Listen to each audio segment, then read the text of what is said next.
గతంలో 2023లో 19,000 ఆదాయాన్ని మాట్లాడినారు. వాస్తవంగా ఆ లెక్కకు వస్తే 2014లో కేవలం 10,000 కోట్ల రూపాయలు ఎక్సైజ్ ఆదాయం. చివరి సంవత్సరం 2023-24 చూస్తే అధ్యక్ష 34,000 వాళ్ళ ప్రభుత్వ హయాంలో చివరి సంవత్సరము ఆదాయము 34,869 కోట్ల రూపాయలు ఆదాయం వచ్చింది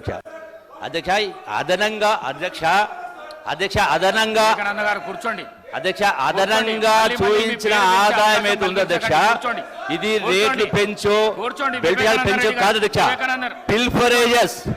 పిల్ఫరేజెస్ టెక్నాలజీ యూజ్ చేసి అక్రమంగా కావచ్చు, అక్రమంగా ఇక్కడి నుంచి ఇతర రాష్ట్రాలకు వచ్చి ఇక్కడ రావడం కాదు, వచ్చేటువంటి దానిలో టెక్నాలజీని యూజ్ చేసి పిల్ఫరేజ్ తగ్గించి రాష్ట్ర ఆదాయం పెంచు అధ్యక్ష.